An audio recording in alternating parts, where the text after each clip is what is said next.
All right, so step 4 is how far forward do you actually want to toss the ball on the kick serve? And I think this is a really underestimated, undervalued thing on most serves, and I don't really see people talking about this too much on YouTube, but it's a key concept to getting enough power on your serve and enough penetration going through the court.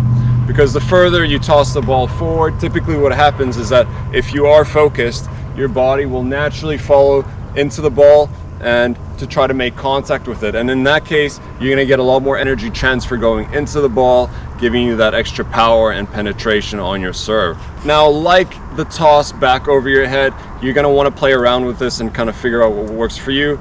But I don't suggest tossing too far forward on the kick serve, because that's gonna make it harder to kind of get the proper wrist exaggeration and make a good contact on the 9 o'clock of the ball, and to be able to brush up on the back of the ball. Toss the ball, I'm gonna give you guys a good baseline for you to use and a good distance. So what I recommend is that when the ball lands, it lands at least about a foot inside the court. So if you were to take a step from the baseline and your foot is right on the line, it would be about 1 foot forward. And I have the tape here for you, and that's a good baseline for you to use. Everyone is different, every player is different. Some are taller, some are shorter, right? Some have longer arms. So you kind of really want to play around with it and figure out what works best for you. But I don't suggest that the ball ever land behind the baseline, because that'll just either give you an injury or won't be very effective for your serve. So I'm going to give you guys a quick demonstration on how far forward I toss the ball. And when I let it lands around where the duct tape is.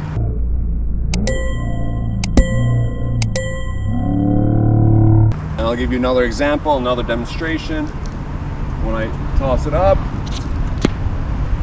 there's occasions where it tosses a little bit, where it lands a little bit inside the duct tape or within the foot, and that's not such a big deal. Every serve isn't going to be perfect. Your tosses aren't going to be perfect, and sometimes you just kind of have to go with it, or just catch the ball if you're not happy with your toss. A good exercise for this would be if you were to stand on the baseline and you just toss the ball up, try to have it land around a foot inside or where the duct tape is, but also don't let it drop behind the baseline, because you want to stay away from that.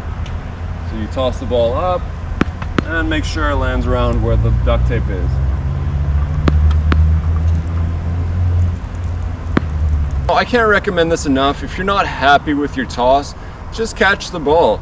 There is no rule as to how many times you can throw and catch the ball if you're not happy with your toss in a match.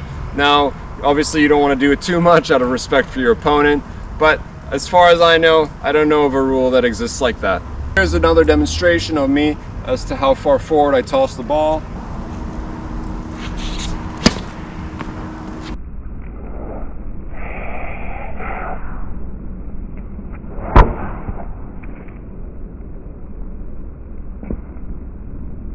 Now, I know you might be thinking, well, why do you need power on your kick serve? Isn't it really just about the spin and moving your opponent off the court? Yes, that's true, but if you don't have enough power on your kick serve, what tends to happen is that the ball is going to sit up a little bit too long, and that gives your opponent the chance to kind of run around their backhand and smack a big forehand return. Now, this has happened to me many times in a match. Initially it was because I didn't get enough racket acceleration, but it also was because I didn't really toss my ball far forward enough, and I didn't get enough body weight transfer into my kick serve. In that case, I do suggest you want a little bit of power on your kick serve, just so it doesn't sit up like that.